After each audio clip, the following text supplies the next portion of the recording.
नमस्कार, बहुत स्वागत है आपका। आप देख रहे हैं मुद्दा, मैं हूं आपके साथ नेहा दुबे।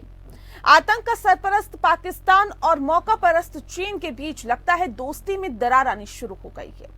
इसकी बानगी संयुक्त राष्ट्र सुरक्षा परिषद में देखने को मिली, जहां पर चीन ने अपने करीबी दोस्त पाकिस्तान को बड़ा झटका दिया।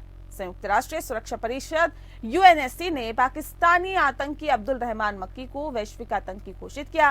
दरअसल मक्की को वैश्विक आतंकी घोषित करने के मुद्दे पर चीन हमेशा अड़ंगा लगाता आया था, लेकिन चीन ने अब इससे हाथ पीछे खींच ली है। बता दें कि इसके बाद यूएन ने मक्की को आईएसआईएल की और अलकायदा प्रबंध समिति के तहत आतंकी घोषित किया है। यूएन ने इस संबंध में एक बयान जारी किया है।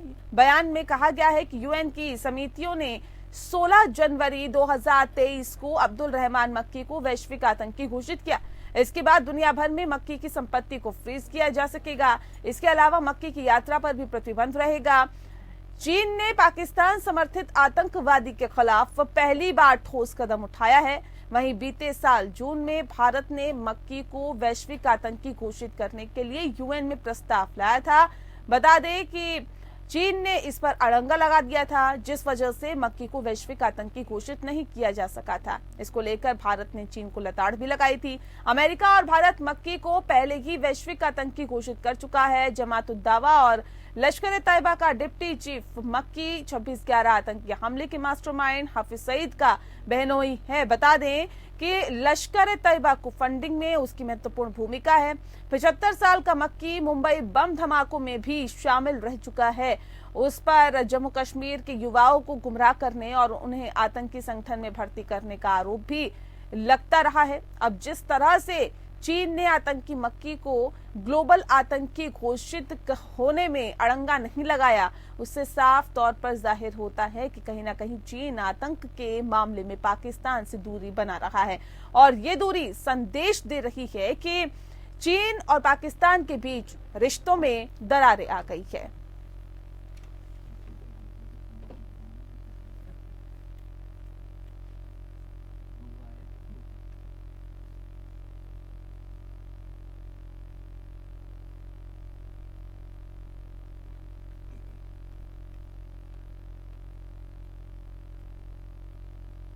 और चलिए इस विषय पे आज हम तफसील से चर्चा करेंगे। हमारे साथ खास मेहमान मौजूद हैं, उनसे आपका परिचय करा देते हैं।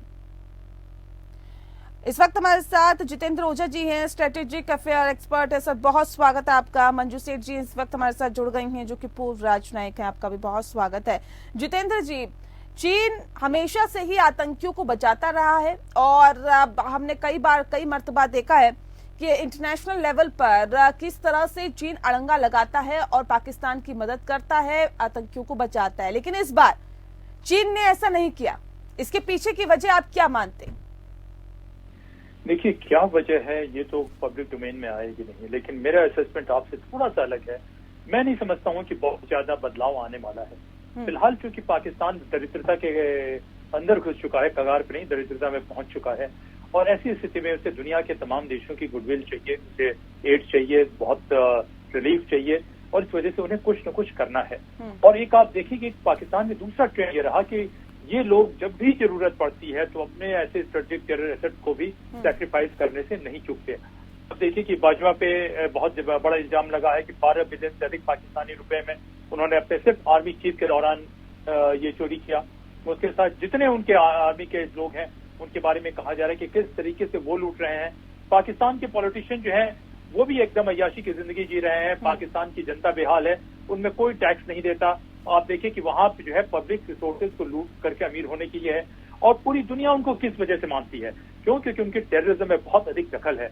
पश्चिम के देश भी कई दफे अपने काउंटर टेरर स्ट्रेटजीज की वजह से या रिक्वायरमेंट की वजह से पाकिस्तान पे डिपेंड करते हैं। पाकिस्तान की ऑर्गेनाइज क्राइम में बहुत ज्यादा दखल है।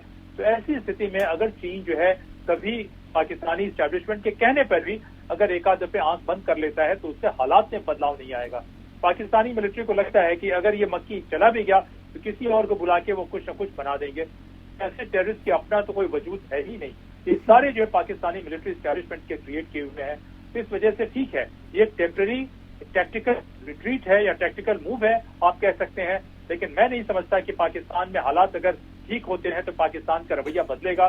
क्यों? क्योंकि जब तक ऑर्गेनाइज क्राइम है, जब तक पाकिस्तानी मिलिट्री एस्टेब्लिशमेंट की ऑर्गेनाइज क्राइम में दखल है और जब तक पाकिस्तान का पॉलिटिकल स्पेस कार्टलाइज है एक अलग तरह के हिपोक्रेटिक लोगों के जरिए जो खुद अमीर है और अपनी जनता को लूट रहे हैं, मैं नहीं समझता हूँ कि इससे आतंकवाद की स्थिति में बदलाव आएगा। क्योंकि अगर जनता बेहाल भी है तब भी ये क्या होगा कि इन लोगों के आर्थिक स्थिति में कोई फर्क नहीं आने वाला है।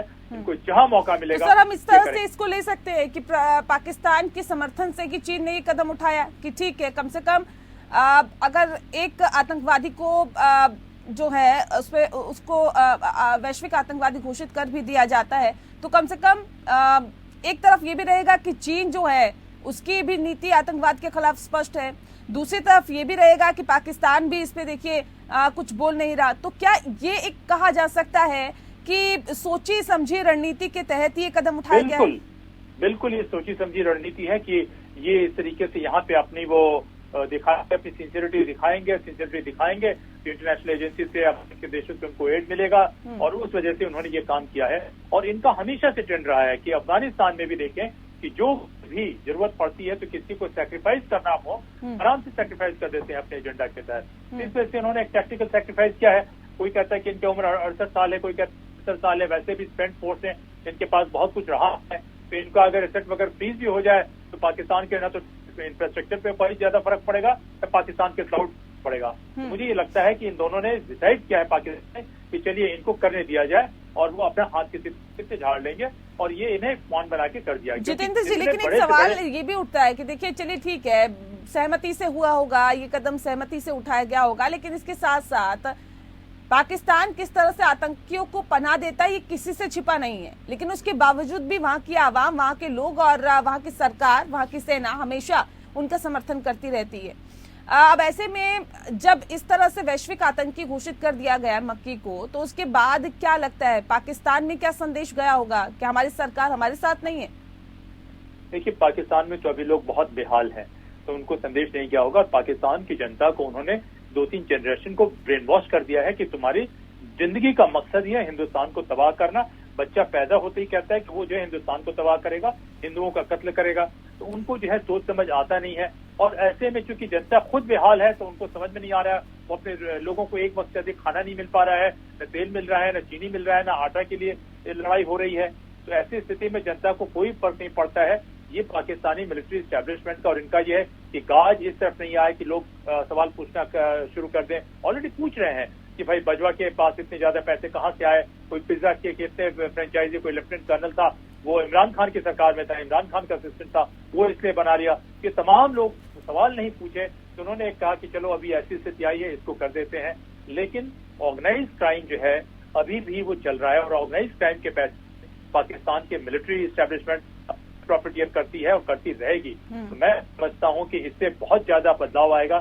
तक पाकिस्तान के पूरे ढांचे में बदलाव नहीं आता, वो लॉन्ग ड्राउन आउट प्रोसेस होगा, लेकिन फिर भी हम इस मूव को वेलकम करना चाहिए, लेकिन इसे ध्यान से देखना चाहिए। इससे बहुत ज्यादा प्रसन्न होने की जरूरत नहीं है। ठीक है, मंजू जी भी हमारे साथ जुड़ी हुई है। मंजू जी, अब सवाल इस बात को लेकर है, जिस बात का जिक्र जितेंद्र जी कर रहे थे, आप उनका समर्थन करती हैं या फिर इस पर आपकी अलग राय है? और क्या ये माना जाए कि चीन का रवैया अब आतंकवादियों को लेकर बदल गया है?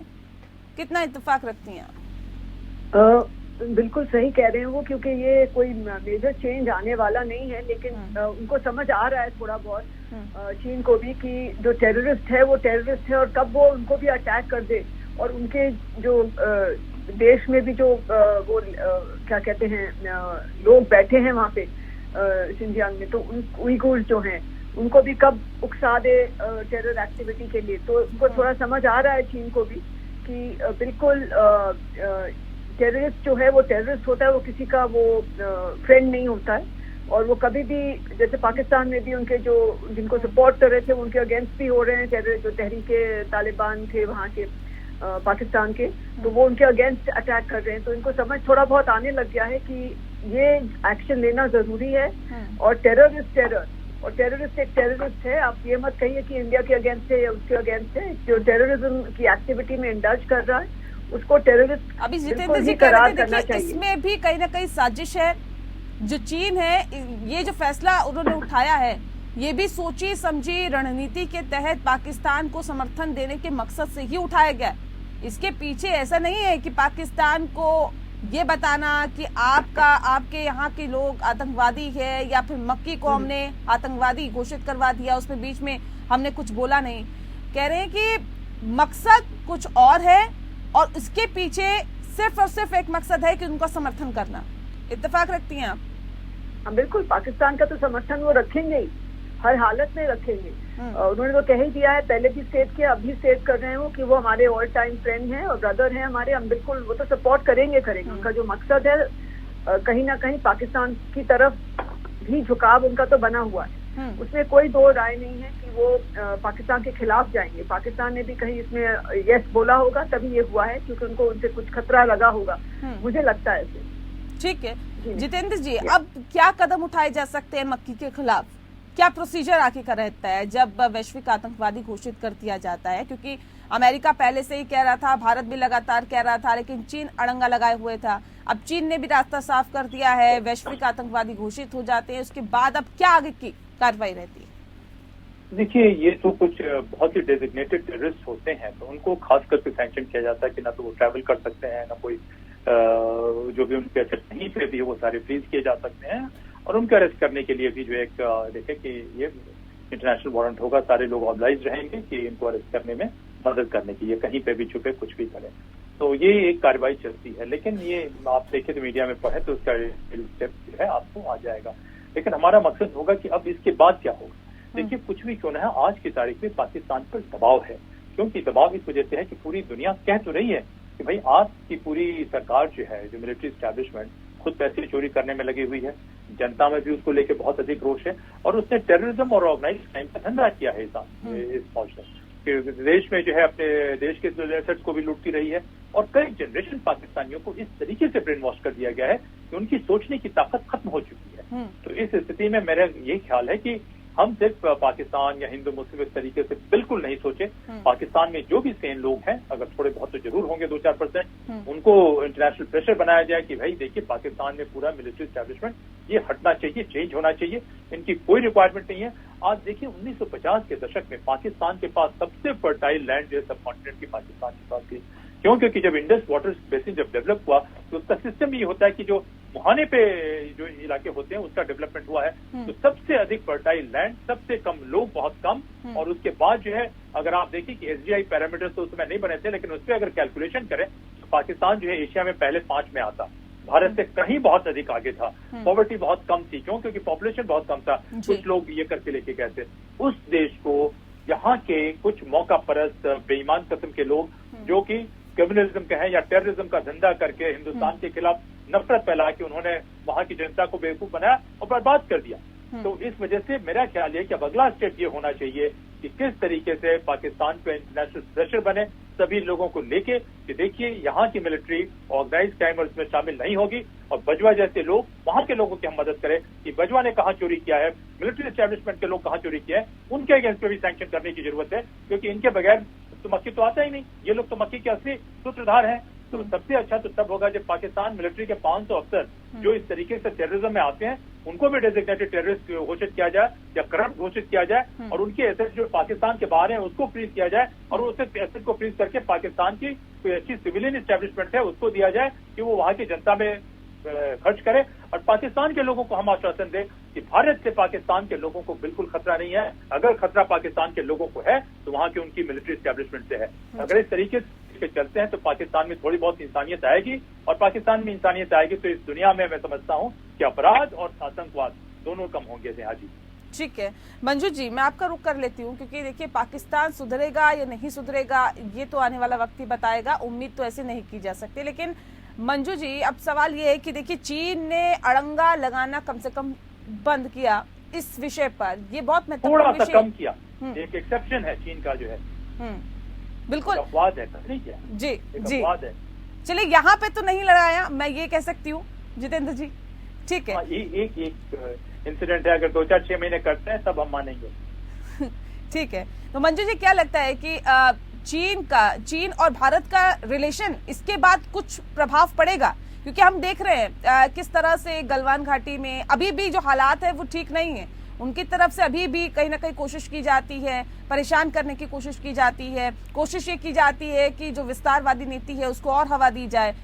लगातार हम देखते हैं कि कभी कभी एरोप्लेन उड़ते हुए वहां से दिखाई देते हैं, तमाम तरह की चीजें। अरुणाचल प्रदेश में पूरा शहर बसा लिया, पूरा गांव बसा लिया, ऐसी ऐसी बहुत सारी चीजें निकल के सामने आती है। इसके बाद क्या उम्मीद की जा सकती है कि भारत और चीन के रिश्तों पर भी इसका असर पड़ेगा, कुछ सकारात्मक दौर की तरफ आगे बढ़ेगा? मुझे लगता नहीं कि इससे बहुत ज्यादा फर्क पड़ने वाला है हमारे चीन के साथ, क्योंकि चीन का तो इंडिया के वर्सेस जो रवैया है वो बिल्कुल वो रखेंगे। मुझे जो फॉरसेबल फ्यूचर के लिए लगता है वो अपना नहीं बदलेंगे। और ये एक इंसिडेंट है, वन ऑफ मुझे लग रहा है। ये नहीं कि जरूरी नहीं कि हर बार अगली बारी भी कोई इस किस्म का कोई रेजोल्यूशन यूएन में आता है तो जरूरी नहीं है कि चीन उसको सपोर्ट करे, रेजोल्यूशन को किसी को डेजिग्नेट करने के लिए टेररिस्ट। ये वन ऑफ है। और जो इंडिया और जहाँ तक इंडिया और चीन के रिलेशन का सवाल है, मुझे लगता है ये अभी तो वो ऐसा ही करेंगे। ये एक दो बीच में कहीं कहीं वो जैसे कहते हैं ना सॉफ्ट देने वाली बात है, क्योंकि उनका भी इसमें कोई मकसद जरूर होगा। क्योंकि टेररिस्ट कोई, जैसे मैंने कहा, टेररिस्ट इज अ टेररिस्ट, तो वो थोड़ा सा बहुत उनको थोड़ा समझ तो आ रहा है। तो हो सकता है कि ये एक बारी किया हो, लेकिन मुझे लग नहीं रहा है कि आगे चल के भी ये कोई उनकी पॉलिसी चेंज आया होगा, मेजर पॉलिसी चेंज। और इंडिया को तो वो हमेशा से ही आई थिंक टेंटर हुक पे रखना चाहते हैं और हमें बताना चाहते हैं कि हमारा हम आपसे स्ट्रॉन्गर है, आप उसको एक्सेप्ट करिए। उनका तो वो रवैया रहेगा। और मुझे लग नहीं रहा है कि बहुत ज्यादा असर पड़ेगा। जैसे चल रहा है ऐसा ही चलेगा। ठीक है मंजू जी, जा रहा है कि मक्की का अगर हम जिक्र करते हैं तो उसमें 75 साल का जो भी मक्की है मुंबई में बम धमाकों में भी शामिल था। बताया भी जाता है कि जम्मू कश्मीर में युवाओं को गुमराह करने में भी इसकी अहम भूमिका रहती थी और उन्हें आतंकी संगठन में भर्ती कराने का भी इस पे आरोप लगा हुआ था। कई तरह के ऐसे ये इनलीगल काम करता था, आतंकवादी। हालांकि अब वैश्विक तौर पर इसे घोषित कर दिया गया, लेकिन अब सवाल ऐसे में ये है कि क्या लगता है कि जम्मू कश्मीर, क्योंकि धारा 370 हटी और 34 से हटी, उसके बाद से काफी हद तक तो जम्मू कश्मीर में हालात ठीक हुए हैं, लेकिन अब जब इस तरह के आतंकवादियों को वैश्विक स्तर पर घसीटा जाएगा या यूं कहें कि वैश्विक आतंकी घोषित किया जाएगा, इन पे पूरी तरह से नकेल कसी जाएगी, उसके बाद इस तरह के जो मामले हैं लोगों को बरगलाना, युवाओं को बरगलाना, उसमें कुछ हद तक कमी आएगी? देखिए, हर एक काम का अपना महत्व है। अगर लीडरशिप लेवल में इन लोगों को नॉकआउट किया जाता है, ये सर्कुलेशन से बाहर हो जाते हैं, तो फर्क जरूर पड़ेगा, थोड़ा बहुत फर्क पड़ेगा। और सबसे अधिक बात है कि सिंबॉलिक इसका एक महत्व है। लेकिन अगर इसको जो है निकालने में पाकिस्तान और चाइना ने बहुत टैक्टिकली इसको ईज आउट कर दिया है, खास करके उनके जो घरेलू हालात अभी जो बहुत खराब है, तो ऐसी स्थिति को भी हमें ध्यान रखना है कि सिर्फ इससे फर्क नहीं होगा। मैं हमेशा से कहता आया हूं, जब से मैं विधायक हुआ तब पहले भी मेरा ये रहा कि जब तक पाकिस्तान का ये ढांचा इस रूप में मौजूद है, इस रीजन में न तो शांति हो सकती है, न आतंकवाद में कमी हो सकती है। हम कभी भी शांति से बैठ नहीं सकते हैं। पाकिस्तान ने सारी जगह, अब चाइना की मदद से किया, किसी जमाने में अमेरिका की मदद से किया, पाकिस्तानी मिलिट्री ने इस पूरे रीजन को वो ब्लैकमेल करते रहा है। वहां पे शांति और डेवलपमेंट दोनों को वो जो है डिस्ट्रॉय करने की कोशिश करते रहा है। तो इसका ये होगा, थोड़ा सा होगा, लेकिन इस बात को आप हमेशा याद रखें कि जितनी जो टॉप लीडरशिप है, सारे जो टेररिस्ट ग्रुप्स हैं पाकिस्तान पे, उनको पाकिस्तानी आर्मी कंट्रोल करती है। उसमें से कुछ लोग उनसे निकल के बाहर चले गए हैं। मंजू सेठी जैसे सीटीपी का हवाला दिया या कुछ और नेटवर्क है उसका हवाला दिया, ये बाहर भी चले गए हैं, तो उसको वो किसी तरीके से मैनेज कर रही है, कंटेन कर रही है। तो हमें ये देखना पड़ेगा कि ये जब तक पूरा इंफ्रास्ट्रक्चर जो है वो खत्म नहीं किया जाए, और जब इंफ्रास्ट्रक्चर की बात करते हैं तो सिर्फ मैं समझता हूँ कि कैंप को हटाने से, कैंप को ध्वस्त करने से नहीं होगा। साथ में आपको जितने ग्लोबल नेटवर्क को ध्वस्त करना पड़ेगा। साथ में जो पाकिस्तान की मिलिट्री जो है, जिस तरीके से वो लूट मार कर रहे हैं, पाकिस्तान के अवाम के साथ मिलकर हमको कहना पड़ेगा कि भाई इतनी बड़ी मिलिट्री की जरूरत नहीं है, यही आपके दुश्मन है। और पूरी दुनिया कहना पड़ेगा कि इस मिलिट्री को आप डाउनसाइज कीजिए, कम कीजिए, 1/3 पे लाइए, 1/4 पे लाइए, 1/10 पे लाइए। दूसरा, ऑर्गेनाइज क्राइम का जैसे जो नेटवर्क है हर जगह हमें अटैक करना पड़ेगा। और तीसरा, पाकिस्तान में जो इंटाइटलमेंट है जो पॉलिटिशियन के, तो उसकी बजाय जब तक वहां पे लैंड स्टॉर्म नहीं हो, इतिहास नहीं हो, तो ये माहौल खराब होता रहेगा। देखिए, पाकिस्तान आखिरकार हमारा ही देश का हिस्सा हुआ करता था, जो उसको आर्टिफिशियली काट करके अलग किया गया, और उन्होंने अपना अरबी पैदा कर लिया कि वो अरब के वंशज हैं, जो कि नहीं है। और यहाँ आने के बाद इसका सारा खामियाजा दुनिया देख रही है। तो हम एक जिम्मेदार और स्टेबल पावर है, हमें असर्ट करना है, हमें पाकिस्तान से तू मैं नहीं करना है। हमें कहना है कि हम पाकिस्तान के जेन्युइन रिस्ट्रक्चरिंग, सिर्फ इकोनॉमिक रिस्ट्रक्चरिंग IMF की होती है, वो कॉस्मेटिक है, वो टैक्टिकल है, वो नहीं। जेन्युइन रिस्ट्रक्चरिंग तो तब होगी जब मिलिट्री बैरक में जाती है, ऑर्गेनाइज क्राइम से इनका ये खत्म होता है और वाकई गवर्नेंस आती है। इमरान खान की भी बात करें, जो दूसरों का करप्शन तो हटाना चाहते हैं लेकिन करप्शन करना चाहते हैं। तो पाकिस्तान में जो करप्शन पे भी आवाज है वो ये है कि दूसरे करप्शन नहीं करना ताकि वो खुद करप्शन करें। तो इसमें जो है मेरा यही मानना है कि इन तमाम चीजों को देखा जाए तब पाकिस्तान में एक इंसानियत आएगी, लोगों को थोड़ा रिलीफ मिलेगा और उस रीजन की पूरी तरक्की होगी जिसके लिए हम जिम्मेदार हैं। सर, हम जानते हैं, आप जानते हैं, पूरी दुनिया जानती है कि आतंकवाद को कैसे पनाह देता है, आतंकवादियों को कैसे पनाह देता है पाकिस्तान। उसके बाद भी अगर FATF की ग्रे लिस्ट से वो बाहर निकल जाता है, मक्की जैसे जो आतंकवादी है वहां रहते हैं, ओसामा बिन लादेन भी वहीं पर मिला था एबटाबाद में, और सभी लोग जानते हैं सर किस तरह से आतंकवादियों की एक फैक्ट्री है, बनाने की फैक्ट्री से कहा जा सकता है। लेकिन उसके बावजूद भी अगर कुछ देश उनका साथ दे रहे हैं तो फिर, और FATF की ग्रे लिस्ट से वो बाहर निकल जाता है, बाहर निकाल लिए, तो फिर ये क्या बताता है, ये क्या जताता है सर? देखिए, अंतरराष्ट्रीय संबंधों में कोई मित्रता नहीं होती। हम लोगों से अपना कटोरा लेके जाएं कि भाई देखिए सर्टिफिकेट दे दीजिए, उससे काम नहीं। आपके हाथ में ऐसा तमाचा होना चाहिए कि वो तमाचा झंडार उनके सिर पे लगे और उनके अंदर डर आए। तो मैं यही कहता हूं कि भाई तो हम बात करते हैं हिंदुओं में या भारतीयों में या हिंदुस्तानियों में, इस सोच से निकलना होगा। और ये नहीं कि हम उनके साथ बराबर आके उनके साथ झगड़ा करें, नहीं। हम बड़े हैं, हमारे बड़ी है, हम दुनिया की सबसे पुरानी सिविलाइजेशन है। हमारी सोच में वो बड़प्पन देखती है कि हम वहां के आवाम को बचाने के लिए ही जो इस तरीके के लोगों को करें। हम सर्टिफिकेट नहीं लें, बहुत तरीके होते हैं, हम उनको मारे थप्पड़ नहीं। तो देखिए, हम पाकिस्तान में ही खामी नहीं है, हमारे डेमोक्रेसी में भी गवर्नेंस और सिक्योरिटी आउटपुट सब ऑप्टिमल है। जितना हम कर सकते हैं उसके बहुत कम है। और ये जो है हिंदुस्तान की जो स्टेक होल्डर्स है उनको सोचने की जरूरत है कि टेररिज्म कोई लॉ एंड ऑर्डर छोटा मोटा वायलेंस का हिस्सा नहीं है। अगर ये टेररिज्म नहीं होता, radicalism नहीं होता, हमारा गवर्नेंस मजबूत होता, तो हमारी जो इकोनॉमिक कैपेसिटी चाइना से 1.5 गुना अधिक हो सकती थी, जो हमारे बेसिक है। लेकिन हम ये नहीं किया, क्योंकि इसी में हम उलझे रहे हैं और हमारा गवर्नेंस भी खराब होते रहा है। हम भी वैसे डिसीजन नहीं ले पाए हैं, हमारे गवर्नेंस में भी दिक्कत है कि हम चाइना हमसे 6 गुना आगे चला गया है। और चाइना देखिए, कभी भी चाइना से जब तक हम मजबूत नहीं होते हैं, चाइना हमें मजबूत होने देगा ही नहीं। और पाकिस्तान को तो बताते हैं कि एक ऐसा कैंसर के रूप में इजाद किया गया, पाकिस्तान एक देश था ही नहीं, कैंसर के रूप में इजाद किया गया कि निकलते निकलते कॉलोनियल पावर ने सोचा कि इसको ऐसा इजाद करें, यहाँ के छोटे से लोग हमसे तो लॉयल रहेंगे और वो हिंदुस्तान को परेशान करेंगे, तबाह करेंगे। इसका नतीजा सारे लोगों के सामने दिखाई पड़ रहा है। ये समय है कि पाकिस्तान के आवाम जो है, उनकी जनता जो है, आगे आए, उठे और इसके खिलाफ वो मोर्चा खोले और भारत से मदद ले। बिल्कुल, वो सबसे आइडियल सिचुएशन होगा नूर से नेहा जी। और हम भी अपने गवर्नेंस ढांचे को मजबूत करें और पूरे रीजन की जिम्मेदारी ये चीजें समझ चुका है पाकिस्तान। और यही वजह है कि अब प्रधानमंत्री शहबाज ने भी ये कह दिया है कि देखिए, 3 लड़ाइयों से हमने सबक सीख लिया है और अब हम अमन की वकालत करते हैं। देर आए दुरुस्त आए, इसे देखकर तो यही कहा जा सकता है। बहरहाल जितेंद्र जी, अगर वो हैं कर लिया तो उनसे कहें कि भाई आप बातचीत कीजिए, अपने पॉलिटिकल सिस्टम को रिफॉर्म कीजिए और खुद टैक्स देना शुरू कीजिए, अपने आर्मी को डाउन साइज कीजिए, अपना क्रिमिनल जस्टिस सिस्टम मजबूत कीजिए और परमानेंट एजुकेशन के सिलेबस को ठीक कीजिए, ऑर्गेनाइज क्राइम से हटाइए। अगर ये आके हम लोग काम करते हैं तो चलिए बहुत अच्छा होगा। बिल्कुल मदद करनी चाहिए शहबाज शरीफ की, बिल्कुल। लेकिन वो लोग हैं जो सुधरने वाले नहीं है, इसलिए इन पर विश्वास करना जाहिर तौर पे बहुत मुश्किल है। बहुत शुक्रिया आप दोनों मेहमानों का हमारे साथ इस खास चर्चा में शामिल होने के लिए। मुद्दा में फिलहाल इतना ही। नमस्कार।